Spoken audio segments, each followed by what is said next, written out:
Good morning, NBA fans. Let's talk a little NBA DFS here on the 5th of August. Hopefully everybody came up aces yesterday. Personally, much love to Nurkic and Doncic for making up for what all the other guys on my team couldn't do to squeak into the money. So gotta love when two players carry your team like that. Yeah, it was a very good NBA day for me yesterday. I played a little bit lighter, but absolutely rocked my lineup. Finished with like 335, couple top 5 finishes, so we'll take it. Yeah, I'm sure you got to be pleased as punch with that. Let's get right back at it today, guys. Speaking of close to being winners yesterday, Overlay was covered with guys going 11-1. Maybe not covered, but there was a couple of people in both the 22 and the $2 one. I know there's a guy named Minnesota Fatty who just fell off the jackpot on the $2.5 one, like at the last minute. There was another guy who went 11-1 in the double deuce. So close to taking down that $19,000 jackpot. But do you want to hear the good news? That means it's still available for one of us to go out there and win it. Not necessarily good news for Minnesota Fatty, but good news for everyone else. Yeah, Minnesota Fatty was the guy on the $2.5 one. I forget the name of the guy who was playing the $22 one, the real big payday. Mm-hmm. So it's still up there for you to win, Bellman. Go win that bad boy. Yeah, I'm going to try to win it and break you up a little bit. I would happily take that. So let's move into our DK talk for the day, guys. Again, we got another oddball slate in the sense that it's starting in a weird time. That's what we got during the bubble, during this little play-in portion of it right now. If you want today's information, day passes, monthly memberships are all done through the website. The big thing we want to talk about, though, and we brought this up yesterday, and it's going to go for the rest of the day today as well. Deal of the day. We are running a sale on the NFL package that we have. It's only $59, usually retails for $100, so it's 40% off for yesterday and today. You're going to need to pay manually because it's not up on the website, but the PayPal address is below, the Venmo address is below. Send $59 over there. You get the full regular season and postseason for the NFL package. That's, every game that we play, or every slate that we're going to cover. Full refund is going to be sent out to you if for some reason the NFL season cancels before it starts. Yeah, can't beat the deal. Hop on in now and sign up. Subscribe to the station if you're new to it, fellas and ladies. Thumbs up is always appreciated for those of you who do it. Now let's talk about our plays for the DK slate, guys. So I'm looking at some teams like the 76ers and my Bucks as teams that can't afford to not start playing better. We talked about my Bucks a little bit yesterday, but 76ers are 1-1 in the bubble. Just eked one out against San Antonio the other day after losing to Michael Jordan's clone TJ Warren and the Pacers in their first game. I'm looking for Embiid to piggyback off of a really good second half the other day after he was a massive letdown and disappointment in the first half. I don't know how close you guys track this, but Embiid had 1 rebound in the first half, and you can kind of tell a big second half was coming because that's kind of what he does. He had more rebounds in 30 seconds into the second half than he did at for the whole first half. So they take on the Washington Wizards today, and I think we all know what a good matchup that can be.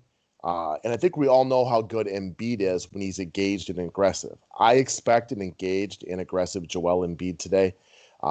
Philly doesn't really seem to blow people out unless they're home in Philadelphia. Well, none of these games are in Philly anymore, so that's something we're not overly concerned about.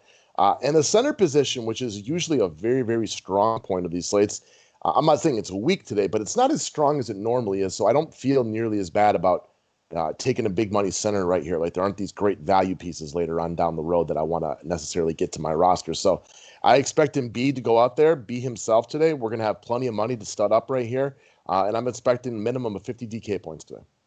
It's not even just that there aren't like that many good centers. The whole slate in itself doesn't have a ton of great plays. There just aren't a ton of great spots on the slate. So we've got Philly against Washington, insert NBA player against Wizards here. You got to expect Philly to start picking it up a little bit. Big time upside here for all the Philly guys, and Embiid is their top piece. Next up is your boy Paul Millsap. So going back to right where we went a couple days ago, I was on MILLSAP, and he was pretty solid. So figuring on a slate without many guys that stand out, might as well go right back to the ultimate cog in the machine here. So Denver is still very short-handed. No Will Barton, no Gary Harris, probably no Jamal Murray, and while Michael Porter went off last game, I don't expect that to happen again. If it does, it just makes the Nuggets deeper, and maybe Millsap isn't as good. But at $5K, I still think he walks into cash game value. We've talked about this a bunch. Denver, as they look to get amped up for the postseason, they need Millsap. If they're going to make any run in the playoffs, Millsap's going to have to be a key part of it. Now's the time they got to start getting him going. Again, he's not a guy that's going to win you GPPs, but at this price point, I think you can slack him in and feel safe. I'm going to correct you. He is a guy that can win you GPPs. We've seen him with monster games this year. It's not reliable. He's been a lot up and down, but without these other guys like Barton and Harrison, I trust him significantly more than I do when Denver's at full strength and they're just loaded with good players that can go off at you anytime. So I think he gives you enough consistency right now for cash game value, but still has that GPP upside in there. I mean, this guy is better than a 5K price tag. He just plays on a team that's got a lot of good players on it. He does, but I'm not rostering him hoping that he gets like 40 here because that's few and far between. He hasn't done that once in the bubble. It's been a while since he did that. So sure, he has that upside, but that's not like the idea of rostering him in my opinion. All right. Well, I'm just I'm telling you, I think it's out there for him. So I think he's a guy who can help you. Even better. Yeah, I mean, we always like upside, right? For sure. All right. Let's go take a look at Mike Conley of the Utah Jazz, formerly of the Memphis Grizzlies, who he's matched up with today. I look at Conley as a really solid floor player. Without Bogdanovich around, and we've seen this kind of before the bubble started anyway, he had been playing really solid minutes for the Utah Jazz. This is another guy, kind of like MILLSAP. He's better than his price tag, but because his team has so many good players, it's lower because he just doesn't need to do as much on a daily basis. He's had 30-plus DK points in each game where the Jazz didn't fold quickly and look like complete garbage like they did Game 2 against OKC. And if you look through how he's scored his points in the bubble so far, there's room for improvement on both his shooting and his counting stats. So while, very similar to the MILLSAP discussion, I'm not counting on upside today. I do know that it is available. Mike Conley is a very solid NBA player. We just saw that's for the next one. Point guard also isn't as strong as normal today. Kind of like you alluded to, most of the positions aren't strong as normal. So I feel very safe with Mike Conley in my lineup that he'll walk into 30 and with 35 not being out of the question. I agree wholeheartedly here. Very similar to MILLSAP, except obviously they play in completely different positions, a little bit more expensive, but basically in the same price point. And yeah, I love his floor, and I also think that he's definitely got upside here. He's got the ball in his hands a lot. If his shot is falling, it's a really good price point for Conley here, especially like you said, on a slate where there aren't like tons of guys who jump out at you. I like Conley quite a bit here. He was definitely on my short list this morning. Yeah, Conley and MILLSAP are, you're right, like completely different positions. They do different things, but what they do have in common is they're both better than their price tag on DK. There's a difference between statistics and guys who help your NBA team win. We talked about Hassan Whiteside the other day. Great DFS stats, but he doesn't really help an NBA basketball team win games. Both Mike Conley and Paul Millsap as veteran players are guys that you can count on to do what they need to do, be in the spot that they're going to need to be. You trust them down the stretch of games to make big plays when needed to be. So these are both cats I would love to have on my team. Most definitely. All right, next up, you want to talk about Shai Gilgeous-Alexander. One point I'll bring up before I let you get into your reasoning. The refs have not done a great job back in the bubble quite yet. They're getting warmed up just like everybody else. I've seen them blow a lot of calls, and this is what happened to Gilgeous-Alexander the last game out. He picked up his fifth foul on a phantom call where he was literally like trying to run out of the way and didn't touch a guy. It was one of the reasons he was a little bit of a letdown for a lot of people who rostered him last time out. It wasn't his fault. It's not something I'm scared about today. I expect a better game out of him.